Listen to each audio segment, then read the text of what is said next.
All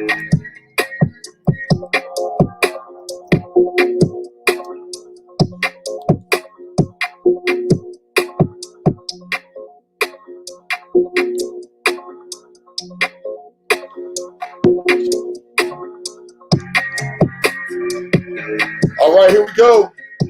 We are back with another episode of the Outer Chambers. This is episode 11.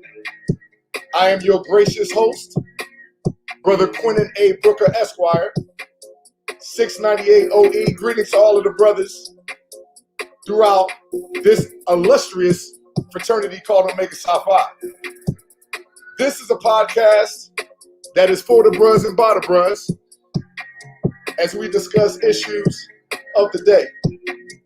Today we have a very special guest that's going to join me in the chambers, a good friend of mine that we go back many years.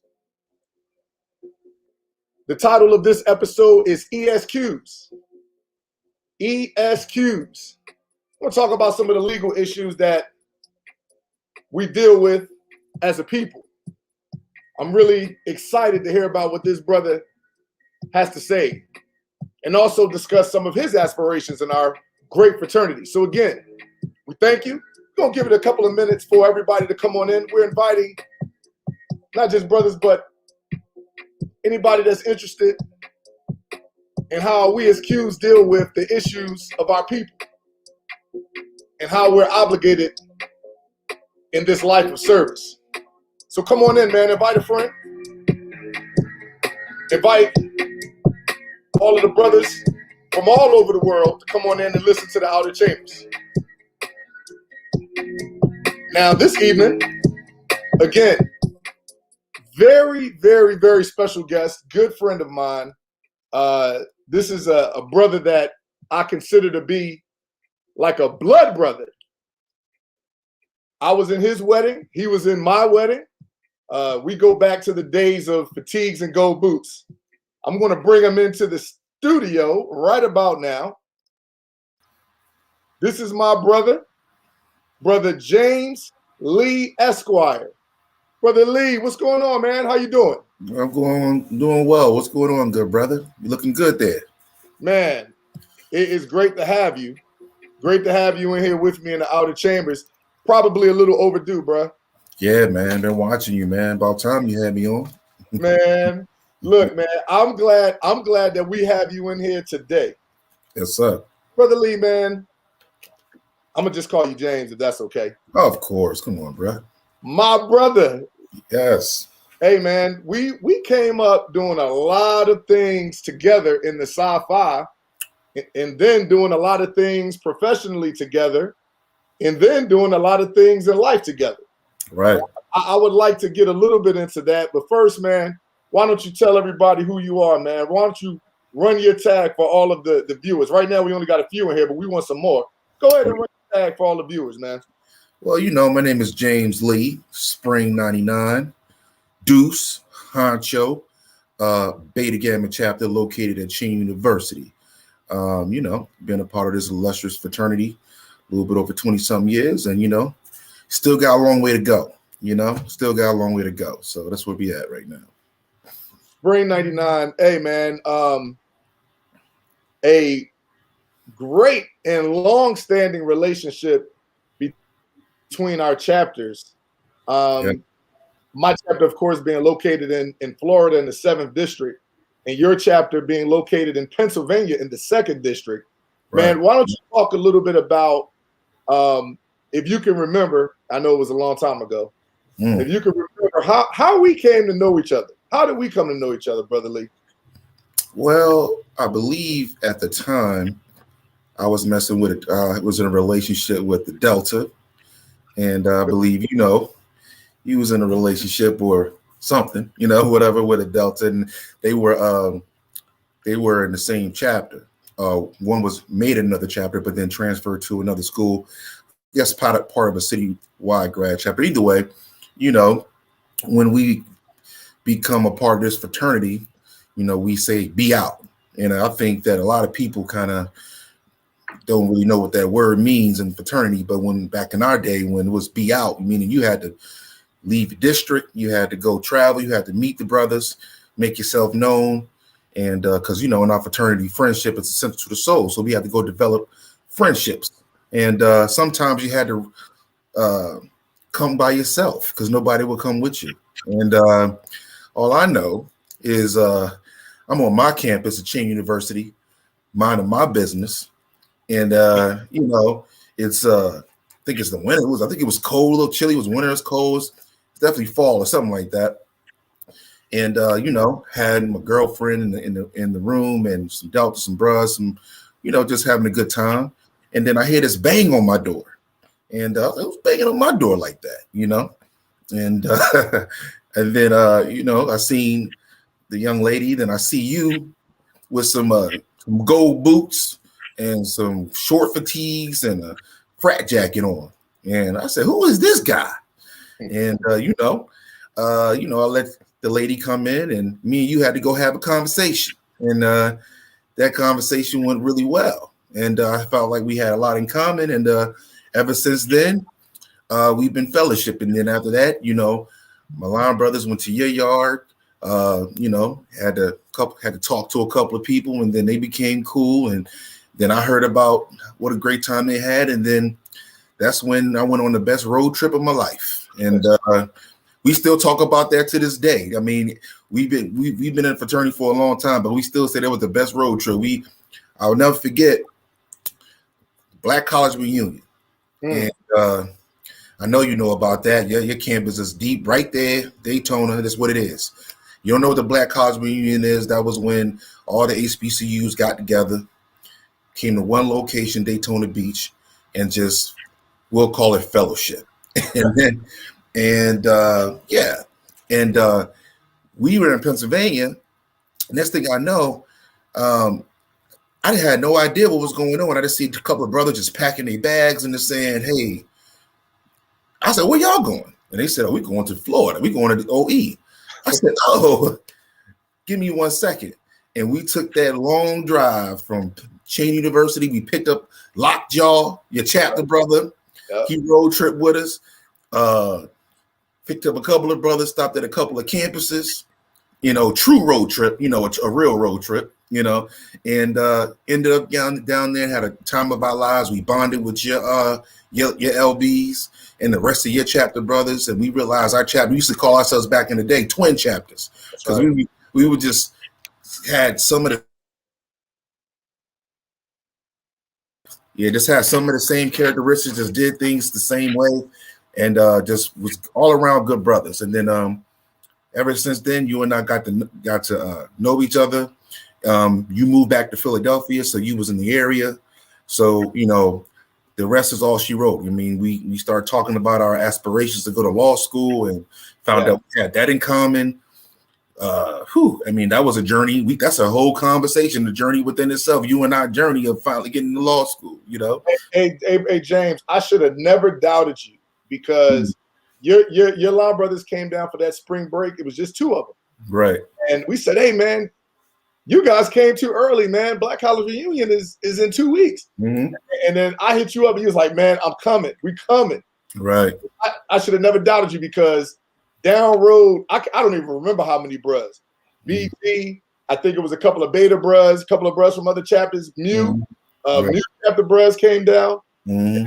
It was just a wonderful experience as undergraduates. And the thing that's so crazy is that we look up and some of those brothers are still working in the fraternity today, still active, being leaders. Right. Why don't you talk a little bit about your fraternal journey after graduation in leadership? Because you've been busy for the past few years. Why don't you tell everybody what you've been doing in the fraternity? And then we'll transition over to your profession. Sure. Well, after graduation, when I graduated, a year when I went over, I was the bosses of my chapter. So obviously, that's president of the chapter, and so that was a very tedious position, but we did that pretty well. And so I felt like I gained a good foundation there of what the fraternity was about and its inner workings, but still had a long way to go. And after that, as we talked about. Some things you got to put to the side to achieve your life aspirations always remain financial, but I didn't really take on a leadership role into the fraternity until after I went to law school. Went to graduate school, so I was financial at a chapter called Epsilon Pi, which is our parent grad chapter at Beta Gamma chapter. So we were still very close to that chapter, and I have a dual membership, have financial with that chapter today. I'm currently financial with Gamma Mu New chapter. We'll talk about that. But after stay financial, participating in our duties, community service, things of that nature. And when I graduated from law school, came back, went to law school at Thomas Cooley Law School in Michigan, came back to the second district. And then I skip over a couple of years. We founded Gamma Mu New chapter some time ago, and I was the KRS of that chapter for 5 years. And if anybody knows anything, if you're in a fraternity, you know about the KRS chapter. KRS position is one of the toughest positions to have in the fraternity, period. And I did that for 5 years. We founded that grad chapter in Middletown, Delaware. And while I was doing that, you had to go to districts, you had to go to the conclave, you had to engulf yourself in the fraternity politics and what's going on. And then eventually I met a good brother named Bertram Harry, who was the district counselor of the second district, which encompasses 5 states, which is Pennsylvania, New York, Maryland, New Jersey. And ultimately, the district council position, as you know, you being a past district councilor, handles all the legal affairs of the fraternity in that particular district, advises the DR and represents the brothers, and also works closely with the grand counselor, making sure that everything is done according to the bylaws and the Constitution. And I reached out to him and I said, listen, I'm interested in being a little bit more political, being a little bit more active in the district. So he took me under his wing, along with Darren Beauvais, and he made us deputy counselors. And for the past 6 years, I've been the deputy counselor of the second district, which encompasses slew of responsibilities. It's never a dull moment. And we could talk about that. I'll let you take it from here. But that's kind of the leadership roles that I played in this fraternity. I've been on a couple of committees and things of that nature, but as it pertains to leadership roles, that's what it encompasses right now. You were the honcho of your line. That was some terminology that I wasn't familiar with. Right. You made in the 7th district. And then afterward, you were bossilist. And then you went on to become not only active in your graduate chapter, but historical in the sense that you established chapters. And then moving on to the position of deputy district counselor. I see the fresh purple polo that you got on, and it says the firm. Right. Tell us a little bit about you hit on it a little bit. Right. But tell us a little bit about the firm. Well, when before Darren and myself came on the legal team of the second district, Bertram Harry had to do it by himself. He's been the district counselor pretty much on he's worked on the 10 DRs for the past 22 years, maybe with a couple of breaks. He's been the district counselor, and he had to cover all 5 states by itself. We deal with MSP, a membership selection process, training, MSP violations investigations, dealing with legalities when it comes to universities, the fraternity, and things of that nature. And that's a lot for one man to do, but he did it. He did it pretty well.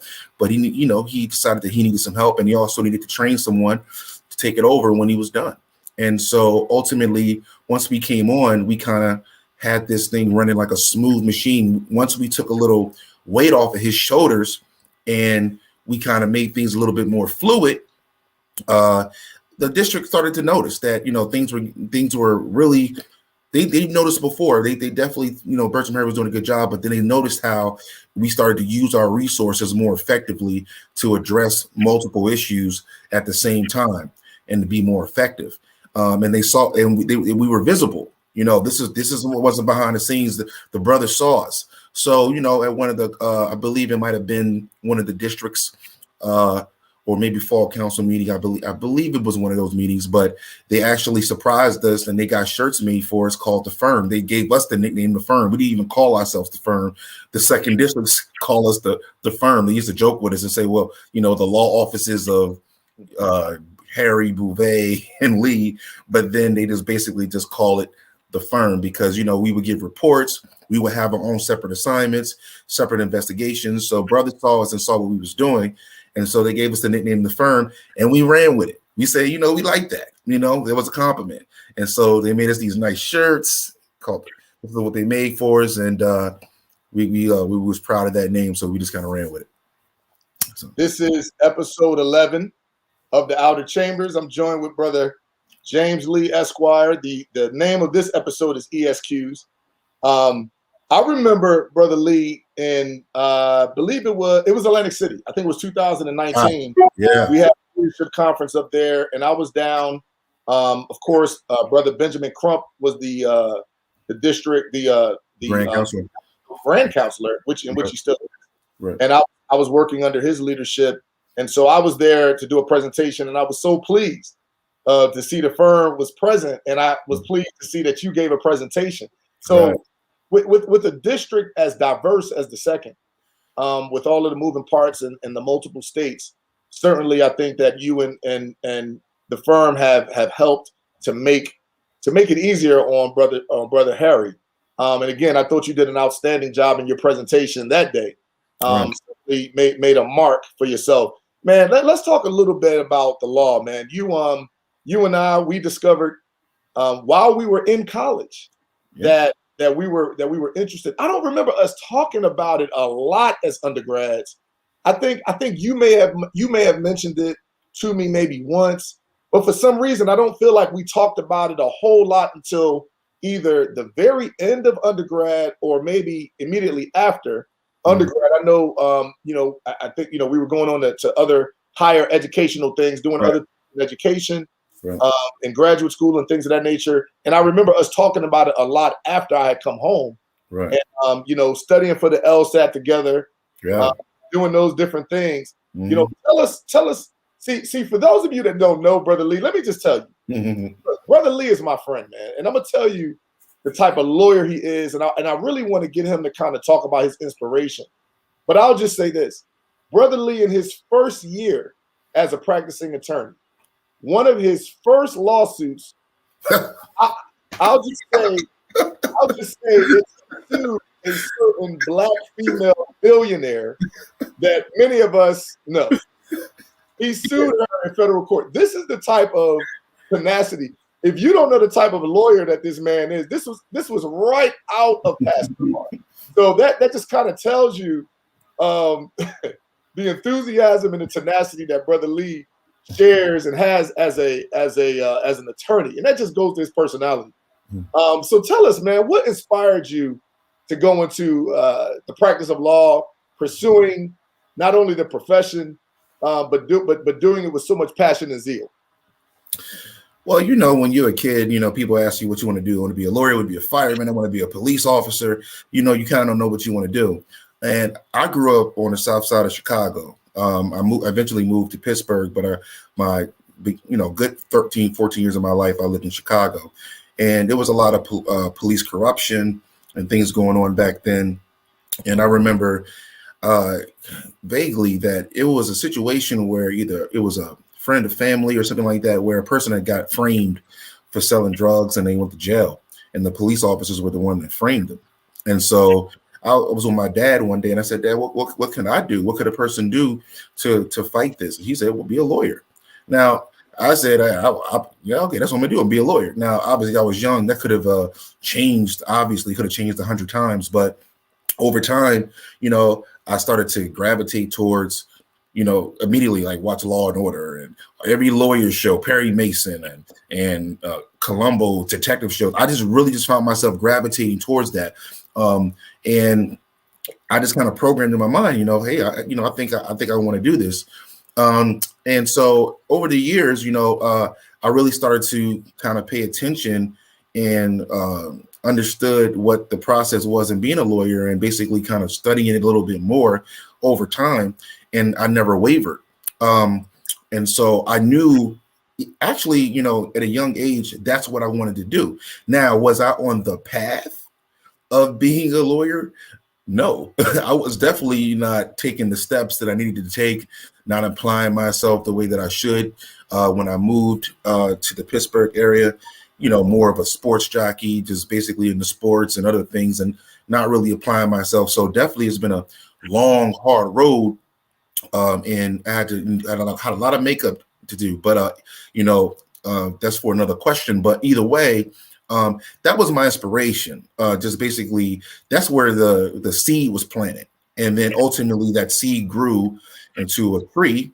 And basically, I never really wavered, even though I had people such as my guidance counselor in high school would tell me, you would never be a lawyer. Maybe you should do something with your hands. And it's funny because that guidance counselor is retired. My mom tells me all the time, she sees him and he just asks about me all the time. And, and I said, well, you're the one that told me that I wasn't even going to be a lawyer, but now you just so ecstatic. But, listen, I don't know what his motivation was. My mom really had some words for him. When he said that, like, listen, my son can be anything that he wants to be. So when I talk to people, I tell people, listen, I've had people tell me that I wasn't going to achieve my goals, but the only person that can stop you from achieving your goals are you.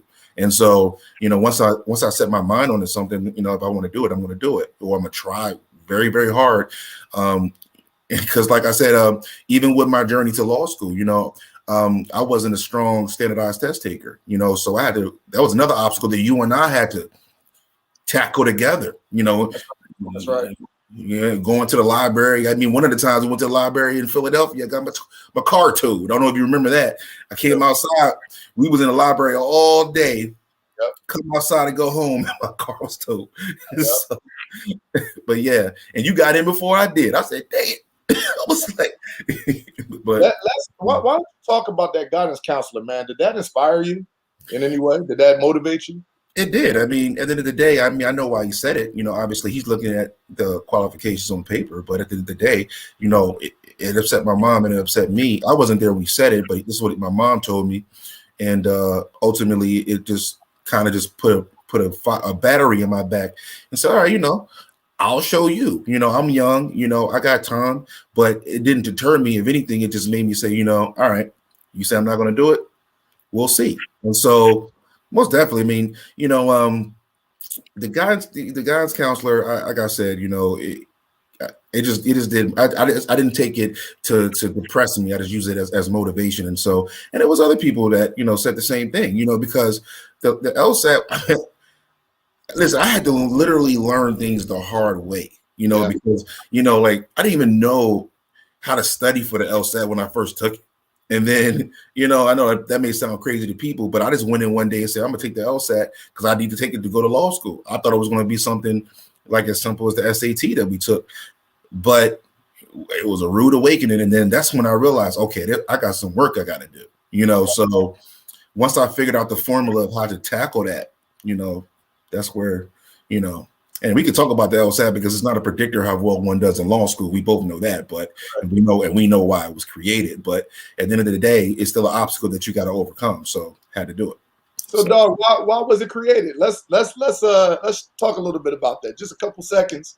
Sure. These standardized. You talked about the standardized test, and we know, or at least we know, right, that these tests have been created to be an excluder of certain individuals. What is your theory on that? I mean, most definitely. I mean, you realize back in the day, some of the great lawyers that we have never took a LSAT to get into law school. I mean, Thurgood Marshall, he didn't take an LSAT to get into law school. He applied to law school. He had one of the toughest professors that you can ever have, and you had the goods or you didn't. I mean, the law school will weed you out. I mean, that's what it is. So ultimately, I think that too many African Americans started to make differences in society, changing laws and fighting for rights and things of that nature. So the standardized test was put in place to prevent African Americans from succeeding in all levels because statistically, we're definitely getting better now, but from a statistical standpoint, at least back in the day, they knew we didn't test well when it comes to those standardized tests. So what way to prevent the African Americans from coming, so many African Americans from going to college, law school, graduate school, whatever you want. Put a standardized test in place, make them get a certain score, and we'll weed them out that way. So, and it worked. It worked, and so, but now, we've overcome that obstacle. But at the end of the day, like I said, I know people who got almost perfect scores on the LSAT and flunked out the first year, so it's been proven that it's not a predictor, but at the end of the day, it was put in place to prevent people of color from succeeding. And that's what we know. Yeah. It's very interesting because you look at 13, 14 years of practicing law, winning many cases, establishing yourself with a reputation, going on and doing work in various different fields, being in court, arguing cases, litigating, filing appeals, filing federal lawsuits, all of these things. And it's the LSAT that so many times besets your path. And tests like that, the MCAT to go to med school, right. All of these things. And now they're changing. I understand they're changing the game again. To this day, if you put the LSAT in front of me, I probably would get exactly the same score I got when I took it 14, 15 years ago. In fact, I took it twice and I got the same score twice. So, for those young men, young women that are aspiring to be attorneys, man, you're looking at two brothers of Omega Psi Phi who we had to overcome various challenges and various obstacles to get to the place where we are now. So just persevere through it. It's something that you want to get done, persevere through it. Again, I'm with Brother James Lee, Esquire, the Deuce 99 Beta Gamma chapter, Cheney University in Pennsylvania. Man, can you talk a little bit about some of the traditions of a Cheney University? I understand the first HBCU. Well, I'm gonna correct people there because let's talk. Let's go talk about that. My best friend, one of my best friends, Jason Hunt. He's from Lincoln University. Shout out to Jason Hunt. But we have arguments all the time, and so the correct language to say is that we are the first Black institution of higher learning. Okay, higher learning. The first HBCU is Lincoln University because it's a historically Black university. It was a university before Cheney University. You're hearing a Cheney alumni say that because facts are facts. I'm a lawyer. These are the facts. So to say that Cheney is the first HBCU is inaccurate. But what is accurate is to say that we were the first Black institution of higher learning, and we educated the individuals who taught at these universities, these HBCUs. We started that. So ultimately, if it wasn't for us, it would be no use. And that's what we're trying to tell these people. They keep saying, "Well, you wasn't a university, you wasn't giving out degrees." Well, I'm like, well, why are you able to give out degrees? You have to start somewhere. And we were living in a society where African Americans couldn't get an education, couldn't read, couldn't do the things that other people were allowed to do. So did you think that we were going to start out and say, oh, we're just going to give these guys a university and let them give out their own degrees? No, you had to take baby steps. And so during those baby steps, Cheney was founded, and we started to build from there. And it was able to branch off to a big tree where you got universities like Lincoln University, who was able to become universities after Cheney University was founded. If you do the math, Cheney University was founded in 1837. Lincoln University was founded in 1854. Anyone who does math can know. And to sit there and say that we didn't have an influence on all these Black institutions is ridiculous because the facts are there. And we have professors who taught at these universities who were taught at Cheney University, who's had their start here. So at the end of the day, we can get into our Cheney traditions, but Cheney is deep-rooted in African-American history. We had some great professors there. I mean, one of our chapter founders was married to Coretta Scott King's sister. Martin Luther King's wife. And so they used to be on the campus all the time. Used to be a lot of things going on there. She was very into music. She into the music department there, the drama club, and things of that nature. She really participated in that. And also our school, you may hear Morgan, Lincoln, and Cheney call themselves the Bloody Triangle because the Underground Railroad runs under our schools. So the slaves who escaped from their masters, a lot of them passed under our schools, and so we have that in common. We had slave houses that were or stops or where people took, on our campus.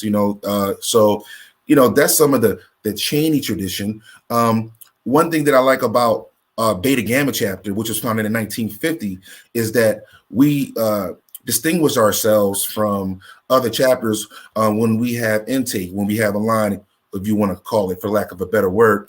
We line up from tallest to shortest. When you have your LBs, most chapters go from shortest to tallest. If you see any other organization, sorority or fraternity, most of the time when they're lining up, you're going to see they're going from shortest to tallest. But Beta Gamma said, we're going to be different. We're going to line up from tallest to shortest. And the only other chapter that I know that does that is Gamma Epsilon, which is Hampton. So we kind of have that bond with them that we go from tallest to shortest. So when people see me and they say I'm tall, they say, oh, you must be a tail. And when I tell them, no, I'm a 2, they look at me like, whoa, your line must have been tall. Oh, no, it's just we go from tallest to shortest. And so that's one of the traditions. One of the things is also is like, in our fraternity, optional. If after you've done your process, you can get the Omega brand on your bodies. It's not mandatory.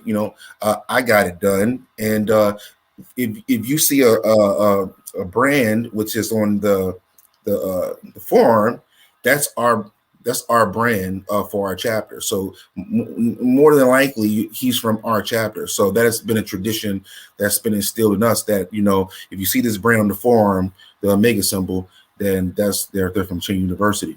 So those are just some of the. And we had brother Dr. Boykin on the show just the previous episode. He's a brother of Gamma Epsilon, and he talked about the tallest to shortest tradition. It was interesting when I met the Spring 99 line of Beta Gamma that same night that you were talking about, and it was required for me to talk to every last one of your LBs. Yes, it was. And I did. And rest in peace in Omega chapter to your ace. Oh man, yeah. Gosh, man, you bringing some things back, man. I'm just thinking about being in that dormitory, and we went to his room, and then I think we found ourselves ultimately in Pottstown's room, and I was required to talk to all of your LBs, and when they said you were the 2, I had that same thought. Well, it's funny because I actually rolled up with Eltor. Yeah. Eltor was the 7, right? Eltor was he was 7. Okay. I forgot he brought you up there. Okay, yeah, guys. Eltor was a 7, and he's mad short. So I'm like 7. I'm like, what the hell they got going on? Like, midget line. Then I meet you. I'm like, oh, okay. These two are tallest and shortest. So yeah, man. So it's an interesting tradition, and again, it's something that's peculiar to your chapter and GE are the only chapters that I know that do it. Right. And then of course you mentioned your chapter head. My chapter head is our right shoulder, and yours is on the forearm. Again, I think it's unique, man. Hey, man, this is episode 11. I could sit here and just talk to you about this stuff all day, but we gotta keep things. We got to keep things timely. We want to do things decently in order. This is episode 11 of the Outer Chambers. I'm Brother Quentin A. Brooker, Esquire, 698 OE. I'm here with one of my best friends in the fraternity, Brother James Lee, the Deuce, 99 Beta Gamma chapter. He is a deputy district councilor in the 2nd district, and we're going to talk about his political aspirations, man. I'm really, really excited for him. And what he's about to enter into, and we definitely want to demonstrate and show him some support. But before we do, I gotta be a real brother and I wouldn't be myself if I didn't embarrass James real quick. I want to show y'all something about James. Oh, what you got going on? I want to show y'all something about my brother that is pretty outstanding. First of all, James is married, has a beautiful bride, beautiful son. Again, I mentioned earlier that I was blessed to be a part of his very beautiful wedding. It was an amazing weekend for me, and just to see he and his wife connect. Shout out to Mrs. Lee, all the way down here in Houston, Texas, from my family to yours. So in addition to being practicing attorney, a very important member of the firm, which is the 2nd District's legal team, man, this dude is a champion bodybuilder. I got a picture. I would not be a brother because if I didn't share this, because man, I'm so proud of my brother James Lee. Just let me share with you all. Let's see here. I want you all to see this. If I can get it up. I don't know if I'm sharing yet. Let me see. This is Brother Lee. All right. Oh, I see what's going on. Okay. There we go. This is my dude. You see he has on the flag of Maryland around his neck, so I'm only going to assume he went down to Maryland and rec shop. Tell us about this, man. Oh man, that was my last competition. I actually did that. What was that? That was about maybe 5 or 6 months ago. This was the Maryland State Championships, which is a qualifier. So basically, ultimately, if you do well, you can qualify to do a national show, which if you place there, then you will get your pro card. And then ultimately, when you have your pro card, you can compete in the competitions like, if I mean, this may be foreign to some people, but like the Mr. Olympia, that's something where if you have your pro cards, you compete in that. If you qualify, you have the Arnold Classic. Those are pro bodybuilding competitions. You have to have your pro cards. You have to show yourself at a certain level to even be able to stand on the stage. And so ultimately, this was just a qualifier to compete at the national competition, where ultimately, if I compete in the national competition in place, then I can legitimately have my pro card. But this is just a hobby of mine. You know, people ask me, how do I do it? And honestly, I don't know, because everything that is so funny, everything that we do, I think we revert back to our process and coming through Omega, because we had to have great time management, being a practicing attorney, being involved in the fraternity. And this right here is a job within itself, because you have to go to the gym consistently. You have to eat right. You have to make sure you're getting enough food into your system, make sure you're taking the right supplements. And right here, I think I was probably, and sometimes after you do a competition, you take a little break like I'm taking now, and you put on a little weight because your diet is so stringent. When you get so close to a competition, your meals get lighter. And right here, you'll see I'm very dehydrated because I've depleted a lot of water. You can see the details and stuff like that, which is a technique that we use in the area of bodybuilding. But I do what is called classic physique. So classic physique is in between bodybuilding and under and above this category called physique. So ultimately, this is more like a mixture of the two. And this is actually the class that, if you follow Arnold Schwarzenegger, he said back in the day, aesthetics used to be in muscle building, but aesthetics was having that V taper. As you can see right there, there's a V taper, that having that V taper look and the detailed look, they felt that bodybuilding was kind of veering off towards that, but now they're coming back. But ultimately, so they brought back the classic physique category, which kind of engulfs both categories. And so people ask me how to get in bodybuilding. I wrestled in college, so we had to be in shape for that. It was very light, but ultimately, you had to lift weights. And then I liked working out. I, continued to work out. And when I went to law school, I couldn't work out as much, but I still kind of stayed in shape. And when I got back and started getting to the swing of things, I went to this one gym that actually trained people for these competitions. They just asked me and said, hey, you kind of got a nice little physique. You think that you want to compete. And it was kind of one of my bucket lists. I said, let me think about it. And I said, sure. So I trained for my first competition. That was, probably like 6-7 years ago.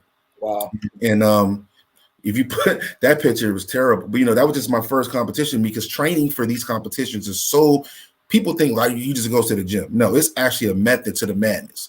The exercises that you do, the food that you eat, just to get the results that you want, sometimes can be kind of draining. But it's a reward for me. I like it. I kind of did it as an excuse to stay in shape, because people like us have to have goals.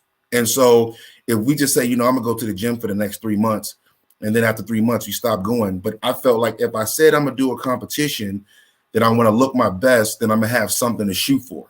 Then you can't give up. You can't wake up in the morning and say, I don't want to go to the gym, because you got a competition. You don't want to go on stage and look stupid. So ultimately, once I started doing some competitions, I started to kind of love it and get into it. And so here you go. This is my last competition. That's my back shot, which I believe to be probably one of my strongest assets. I never even knew I had those muscles, but the type of exercises I do, I can see how they're there. But yeah, that's I'm very proud of that. Got first place I got first place in one category, second place in another category, and third in one. So I qualified in this particular competition to go to nationals, which I'm trying to pick which one I'm gonna do and put it around my schedule and all this other stuff. So we'll see how that goes. But it's a hobby, man. I'm not looking to get rich off of it. Just something to do. Just something. Well, I mean, again, I wouldn't be a friend if I didn't do that and show what one of the things that you do that I think is outstanding. Just to be able to compete and maintain all of the other things you do. Yeah. Brings me to another one of your aspirations.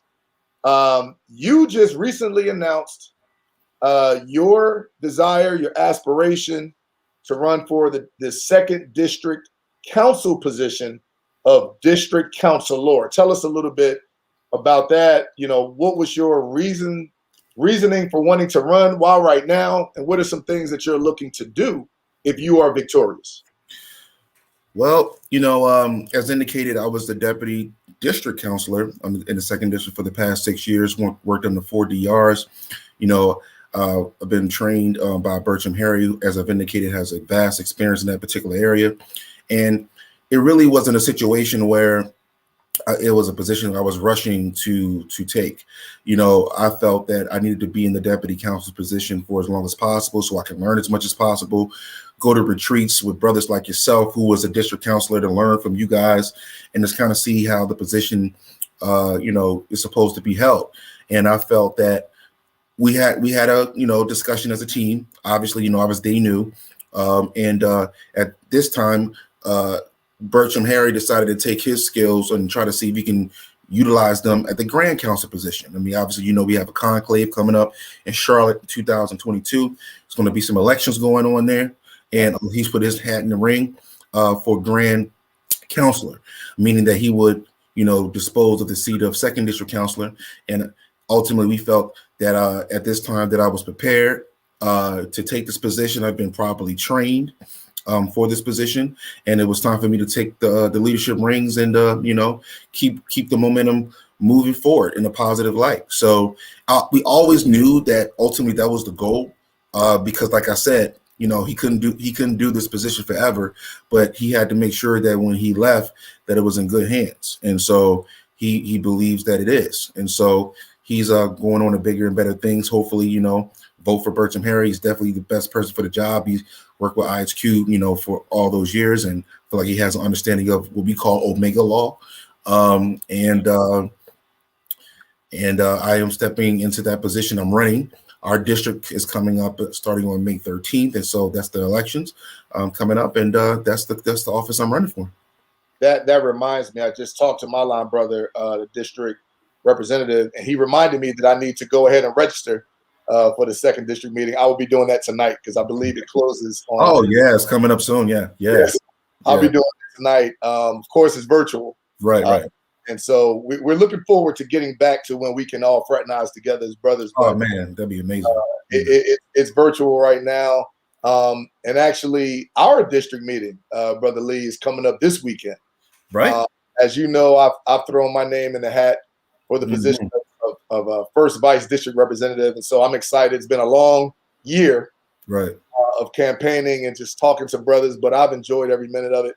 Man, James, I'm going to tell you, man, in the event that I'm victorious and you're victorious, I think it's so awesome just to for us to continue not only the friendship, the bond, but to do it over the course of about 1,900 miles and to be able to have our districts reconnect as friends and ultimately to do what we're called to do, which is to give service. So I'm excited. I'm excited about the opportunity. Everyone, this is episode 11 of the Outer Chambers. This episode is called EsQues. Let me just say this first. I don't want to take credit and not give credit. The title of this episode was inspired. Of course, myself and Brother Lee, we are both practicing attorneys, both friends, longtime friends, both Qs. So I thought it appropriate. But that terminology, EsQs, I actually borrowed from a past district counselor down here in the 9th District, Brother Rodney Brown. Yeah. He actually has that on his license tag. Oh, okay. When I saw it, he has ESQ on his license tag. So when I saw it, I was like, man, that's pretty dope right there. Right. But I knew I couldn't do anything with it because he had already done it. But so shout out to Brother Brown down there at the Ronew chapter in Galveston, Texas. I'm going to give you credit for the title of this episode. Certainly inspired and certainly captures what I believe that me and Brother Lee are. Well, as brothers, as Omegas, and as attorneys, it's a special bond that he and I share. So Brother Lee, I would be remiss if I didn't get your opinion about what we have going on in our country from the perspective of the seemingly never-ending battle against racism, unlawful shootings and killings of our people in the streets. One of my platforms is to address some of those issues through programs that Omega already has in place that deal with empowerment of Black people.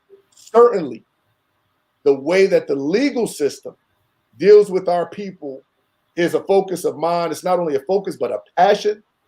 And for me, this is just for me. If I'm elected, we're going to utilize those programs that we already have in place in the fraternity and focus those programs toward the uplift and empowerment of our people. I'm talking about Black people. Right. Man, we got the Derek Chauvin trial going on. I've been glued. I've been glued, brother, to that trial. As right now, the defense is putting on their case. And I believe today they put forth their expert witnesses that said that, of course, this killing that occurred before our eyes didn't happen the way we thought it happened. Okay, so that's their defense. Man, we got another killing of a young 20-year-old boy just last Sunday, a few days ago, at the hands of a veteran police officer who says that she mistakenly shot him, thinking that she had deployed the use of her taser and not her Glock. 26-year field training officer who was in the midst of training a rookie cop shoots and kills 20-year-old boy, father of a 1.5-year-old baby, so tragically in the streets as she was attempting to execute a misdemeanor warrant. We could probably talk for days about these issues, but I wanted to get your opinion about the Derek Chauvin trial and just what's going on in Minnesota in general, and what do we need to do as Omegas? What do we need to do as Qs in response to this type of activity?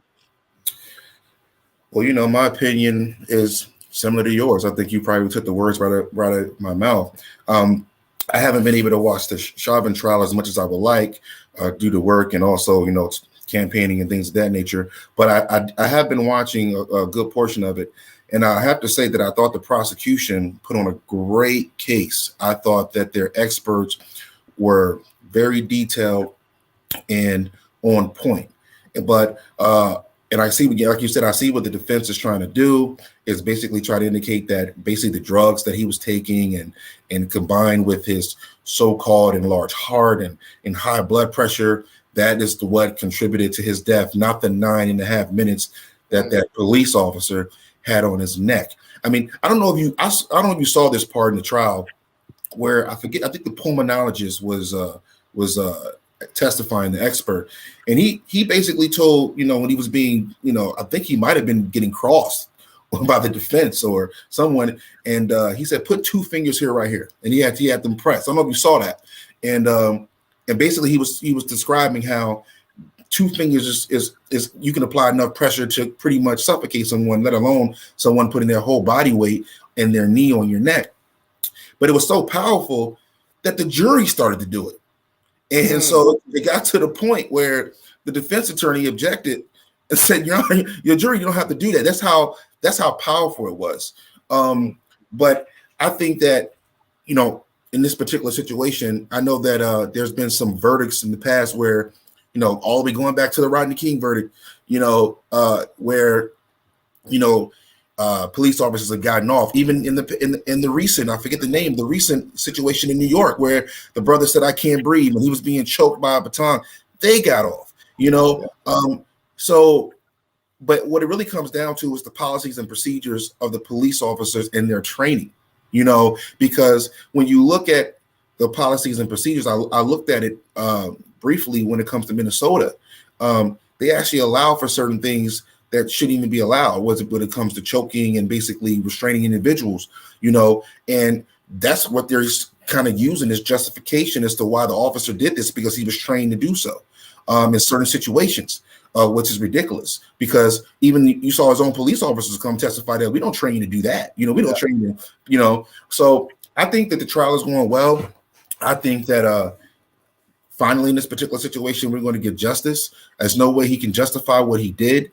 And the fact that, he was in the car and then handcuffed and then you pulled him out, there was no justification for that either. Like, if he was in the car, what's the point? Regardless of whether he was cooperating or not, he was in the car, he was handcuffed, you just closed the door, but you pull him out, you put your knee on his neck, there's no justification for that. And I believe that he's going to go to jail for a very long time. And hopefully the jury comes with the correct verdict.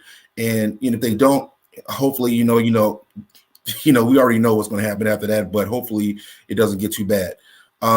As it pertains to the other matter that you discussed, I mean, same thing, this is, like you said, vast experience. She's training someone.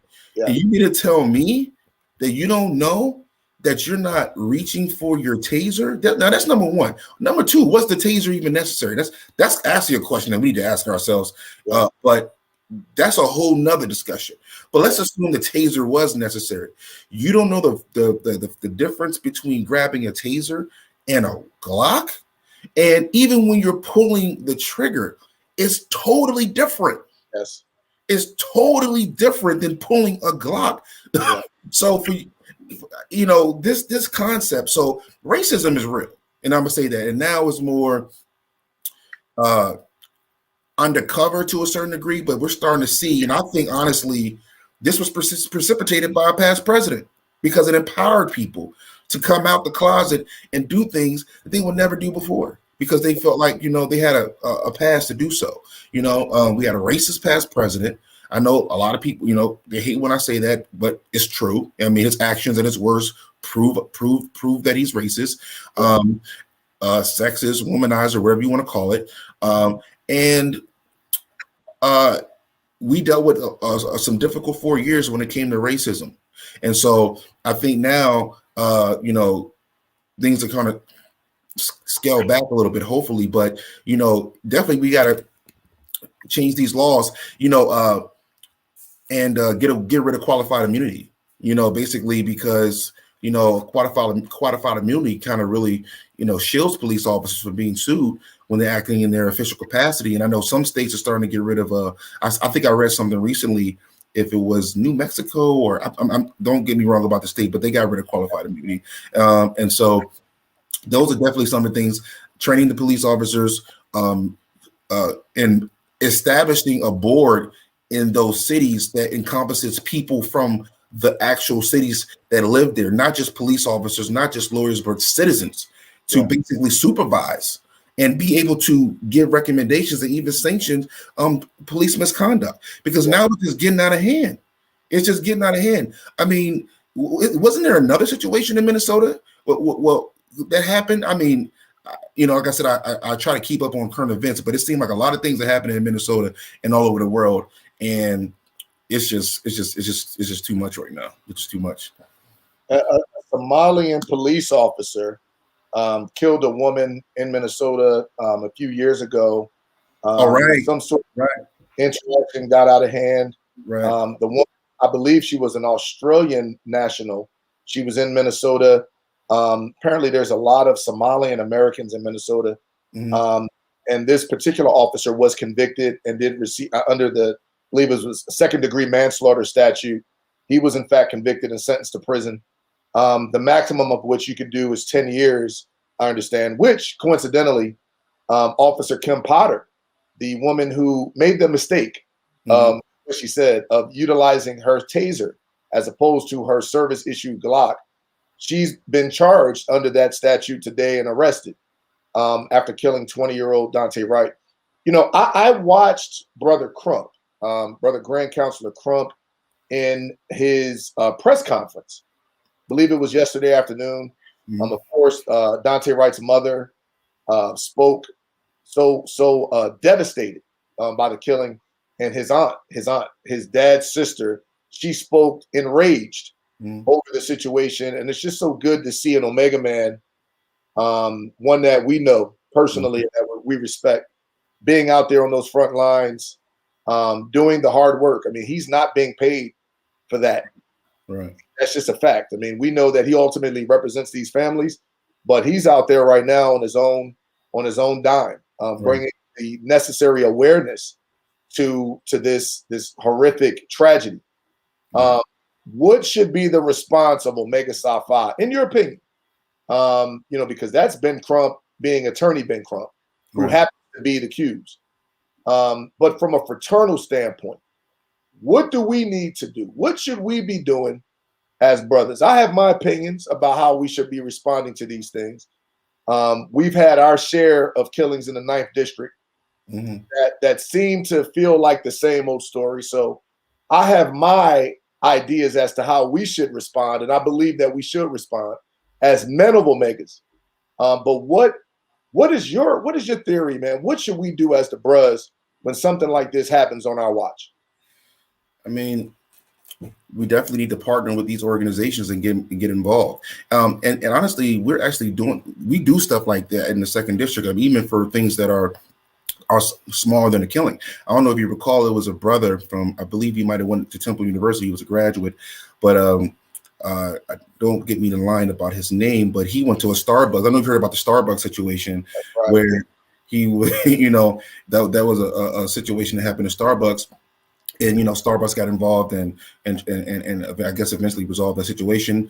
And Brothers United and basically marched and basically got in front of the Starbucks and basically was speaking about racial injustice and how things have to change. I think that ultimately, Omega Psi Phi as a whole does affect change and do get involved in these serious issues. But now we probably need to be a little bit more aggressive, because now, our Black brothers are dying at a more consistent rate than before, and it's starting to be a little bit more blatant. So ultimately, we need to use our resources and basically try to get some of these laws changed in Congress.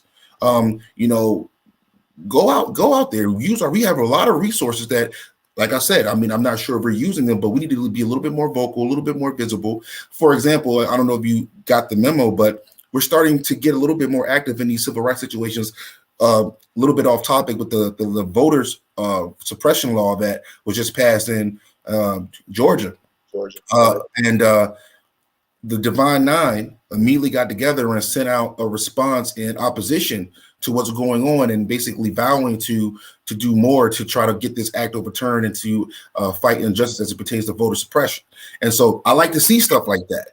I think we need to pick up the pace and address these shootings, be a little bit more public, go on TV, maybe go out there with Grand Counselor Crump, because like you said, he's going out there by himself on his own dime. Maybe we need to support this brother and come out and put up the flag and say Omega Psi Phi has a policy on XYZ. This is what we are against. This is what we are for. And we have brothers that are willing to fight to make sure that the laws are changed and that justice is granted for these individuals who are being shot and for their families. So, I don't want to say that the fraternity is not doing anything, but right now, I think with all the things that are occurring, every organization that has an interest in our people and our survival needs to pick up the pace, and definitely, and even as an individual, even myself, not even pointing the finger, everybody that has an interest needs to do more.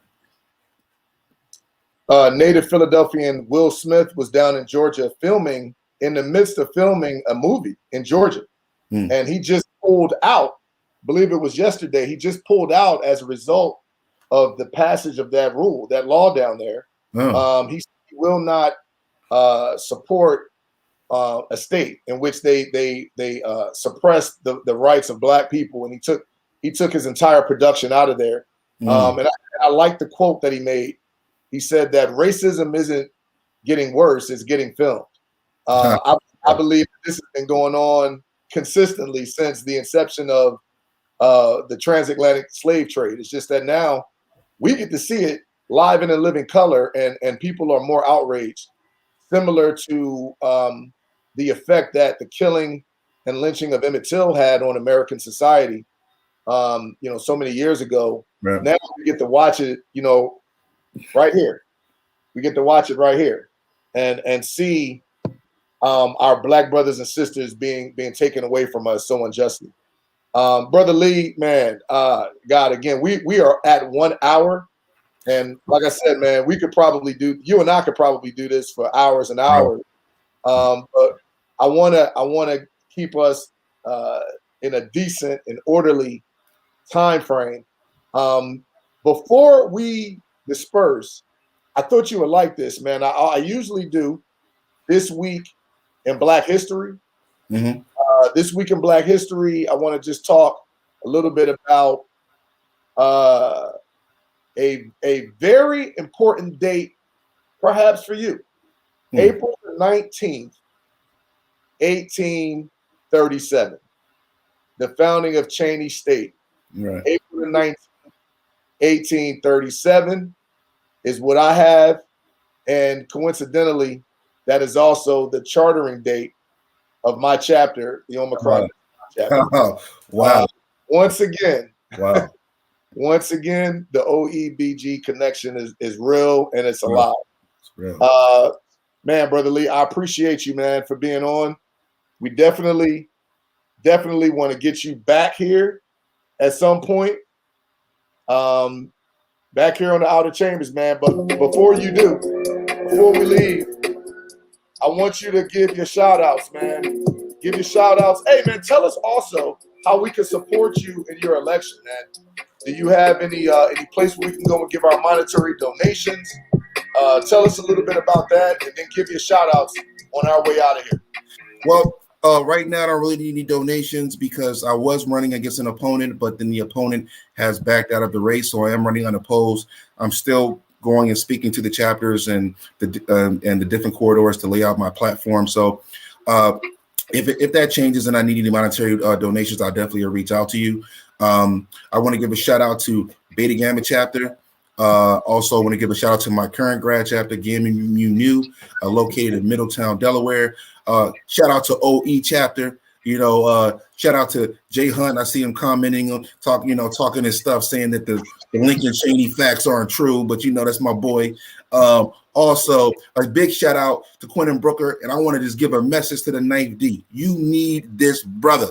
Oh man, he's one of the hardest brothers I know. He's dedicated, he's loyal, and he will give blood, sweat, and tears to your district. and to the fraternity. He already showed you what he can do as district counselor. He represented. Now it's time for the next level. Vote Quentin Brooker for first vice. And that's my shout out, my spiel to you, brother. Man, I appreciate that, man. Certainly didn't expect that, my brother, but I appreciate it. Gotta say it. And the same goes, I think the second D already knows, man. It would be, you don't need my endorsement, but you got it. Brother James Lee, the man who is the clear and obvious choice to lead the legal affairs of your district. Man, my brother, thank you so much for coming on. That was episode 11 of the Outer Chambers. EsQues today, two brothers that go back a long way. And yes, special shout out to my Sands, brother Hunt, businessman, owner of Elite Feet, right? Bloody Beta Chapter, Spring 98. Man, thank you for supporting the show. And thank you to all of the brothers all over the world for checking us out, man. This is the Outer Chambers, episode 11, and we out of here. Rue.